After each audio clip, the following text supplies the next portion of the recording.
এই মহেন্দ্ৰ মাষ্টৰৰ ল'ৰা বীৰেৰে মানুহ হত্যা কৰিব নোৱাৰে।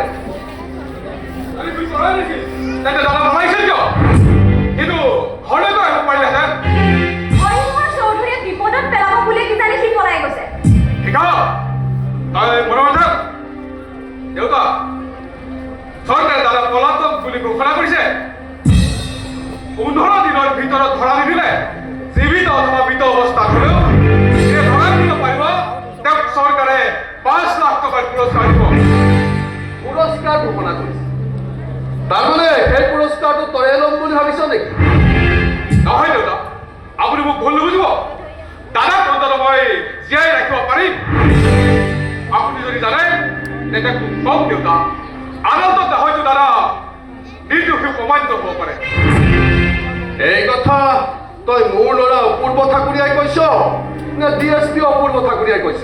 দেউতা তই DSP হলি কেনেকৈ?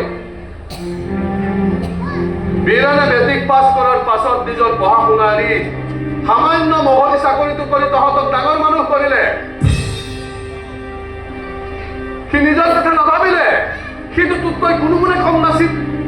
মই সেই কথা কেতিয়াও অস্বীকাৰ নকৰোঁ দেউতা। সেই বুলি এজন হত্যাকাৰী কেনেদৰে এৰি দিব লাগিব কওক দেউতা। মই হত্যাকাৰীক এৰি দিবলৈ কোৱা নাই। হত্যাকাৰী হৰিহৰ চৌধুৰী। তই হৰিহৰ চৌধুৰীক ধৰ গৈ যা। এইবিলাক কথা কৈ মোক ব্যতিব্যস্ত কৰি নাথাকিবি। ঠিক তেনে ঘৰলৈ আহে নাহে সন্দেহৰ কথা নহয়। যিটো সম্ভৱ সেইটোৱে সুধিছো। অৰুণা, তই যেনেদৰে ডাঙৰটোৰ পিছত লাগিছ তেনেদৰে হৰিহৰ চৌধুৰীৰ পিছত কোনোবা লাগিছে? হৰিহৰ চৌধুৰী নিজে পৰিয়ালী পক্ষ। আনহাতে তোৰ ভাবি শহুৰ নহয় জানো? শিকাই ঠিকে কৈছ অপূৰ্ব। শাকেৰে মাছ ঢাকি ৰাখিব নোৱাৰি। দেউতা আপুনি কথাটো ভালকৈ ভাবি চাওক। দাদাৰ বিপক্ষে 302 ধাৰা গোচৰ ৰুজু হৈছে। হত্যাৰ অপৰাধ। পুলিচ অফিচাৰ হৈ মই কি মনে মনে বহি থাকিম নেকি? দাদা ধৰি নাইবা দেউতা বুলি মই কৰ্তব্য নকৰাকৈ থাকিব পাৰিম? কৰ্তব্যত অৱহেলা কৰাটো মই নিবিচাৰো অপূৰ্ব। কিন্তু যৌৱনৰ ৰুচিবোধৰ খাতিৰত অন্যায় অনীতিক প্ৰশ্ৰয় দিয়াটো অতি জঘন্য, অতি পাপ। দেউতা আপুনি কি ক'ব খুজিছে? কবলৈ আৰু কি আছে? সিবাক পাই তই অসীমত হেৰাই গৈছ। ধনী মানুহৰ ধুনীয়া বিয়ে পাছ ছোৱালী সদায় বিচাৰে নতুন নতুন আনন্দৰ খোৰাক। আৰু তাইৰ বাপেক দেউতাকে বিচাৰে মোৰ দৰে দুখীয়া মানুহৰ ঘৰৰ ল'ৰা। আৰু সেই সীমাকেই তই তোৰ অসীমৰ লগৰী হিচাপে পাবলৈ সপোন দেখি নিজৰ অস্তিত্বক পাহৰি গৈছ। আৰে কিবা কিবা কিবা কিবা মই ভাল পাওঁ। কিবাই মোক ভাল পায় সেইটো যেন অপৰাধ। কিবা মোৰ মাজলৈ এইবোৰ ঘটনা আনিছে কিয়? মোৰ ব্যক্তিগত কথা বেলেগে মোৰ ক'ব নালাগে। এয়া তোৰ ব্যক্তিগত কথা। শিকাত নজনী যা ডাঙৰ এডাল আনি ইয়াৰ হাতত তুলি ৰাখি এইবোৰ মৰিয়াই মাৰি পেলাও। শুন অপূৰ্ব, মই 35 বছৰ শিক্ষকতা কৰি বহুত মানুহ দেখিলো। তোৰ দৰে বহু অফিচাৰ মই সৃষ্টি কৰিলো। কিন্তু কাকো অপদাৰ্থ অকৃতজ্ঞ সৃষ্টি কৰা নাছিলো। কিন্তু আজি বাৰু সকলোকে ৰেহাই গৈছে। মই আজি ভাৰাক্ৰান্ত মহেন্দ্ৰ মাষ্টৰৰ মৃত্যু হৈছে। মোৰ মৃত্যু হৈছে। দেউতা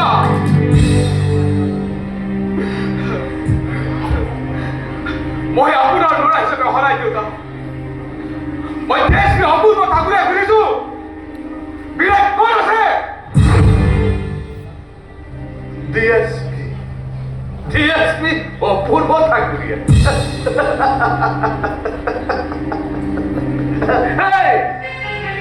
মহু মহেন্দ্ৰ মাস্টাৰে কৈছো শুন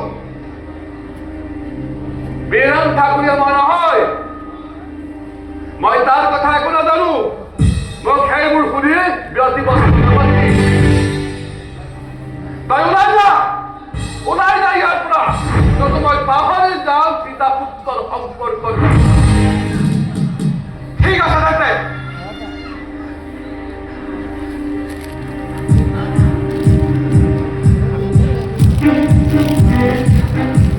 দেউতা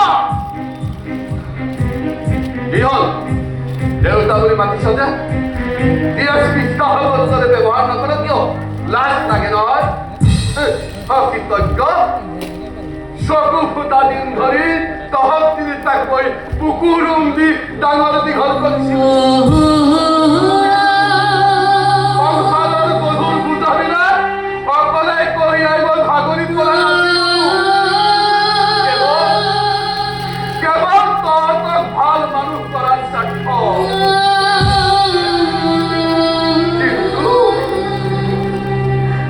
কিন্তু আমি মোৰ সকলোকে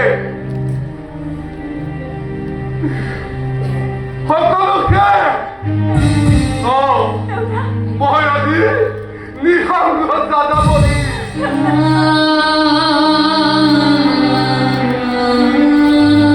তেতিয়াহ'লে মই নিৰূপায় দেউতা আহিবতে আপোনাক মই এৰেষ্ট কৰিবই লাগিব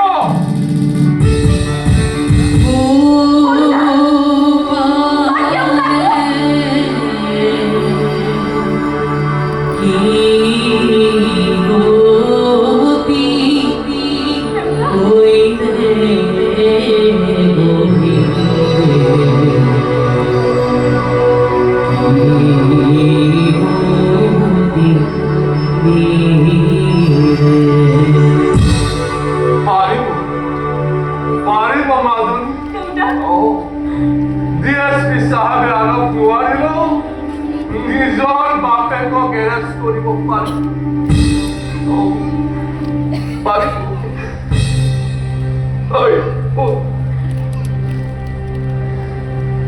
বীৰেণ ঠাকুৰীয়া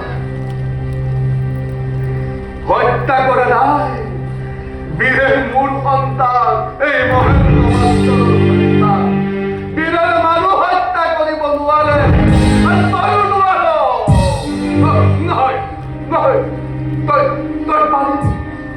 তই পাৰিবি লগা হেণ্ডকাপ লগা মই হাত আগবঢ়াই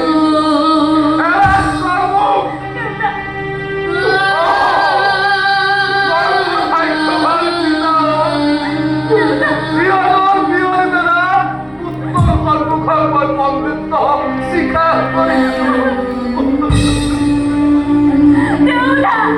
কোন কথা চাই নোৱাৰি মই মোৰ ভাগ্যৱান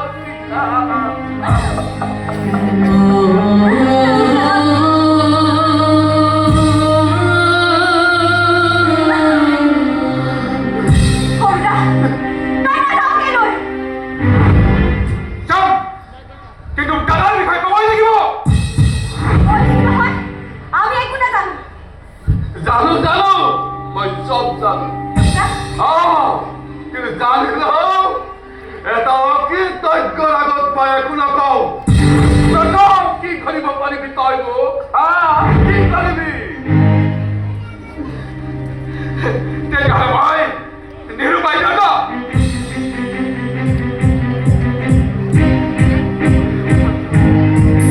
মিষ্টাৰ হুছেইন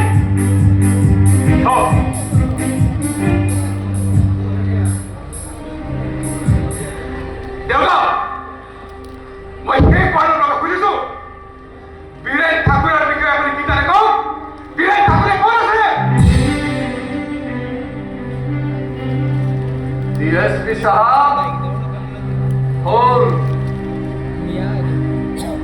মই জানিলেও সেইবোৰ একো নকওঁ হ'ল একটা অকৃতজ্ঞৰ আগত মই সেইবোৰ একো নকওঁ মিস্টাৰ হুসেন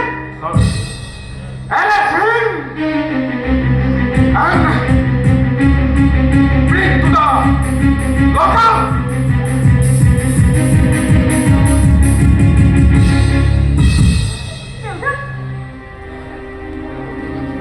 আজ্ঞা স্যাৰ কি চাই আছে মই হাত আগবঢ়াই মোক এৰেষ্ট কৰা স্যাৰ মই কৰ্তব্যৰ দাস সঁচা কিন্তু এই জীৱনত আপোনাৰ হাততো হেণ্ডকাপ লগাব নোৱাৰিম স্যাৰ আজ্ঞা মই তোমাৰ শিক্ষাগুৰু সঁচা কিন্তু সেই বুলি তুমি ওপৰৰ আদেশ অমান্য নকৰিবা কথাত মই অৱহেলা কৰাটো পাপ স্যাৰ মই কৈছো নহয় তুমি মোৰ হাতত হেণ্ডকাপ লগোৱা ক্ষমা কৰিব স্যাৰ মই মোৰ পূজনীয় শিক্ষাগুৰুৰ হাতত হেণ্ডকাপ লগাব নোৱাৰো আপুনি মোৰ লগত যাব পাৰে বৰ্তমান মই থানালৈকে যাম কিন্তু এই অন্যায় হুকুম মই নামানো স্যাৰ আপুনি মোক শিকাইছিল স্যাৰ যে অন্যায়ৰ বিৰুদ্ধে সাহসেৰে চলিব লাগে কৈছিলো কিন্তু নিজৰ সন্তানে যেতিয়া নিজ পিতৃক এৰেষ্ট কৰিবলৈ হুকুম দিব পাৰে তুমি কিয় নোৱাৰিবা আজ্ঞা মই জানো আপোনাৰ সন্তান নহয় স্যাৰ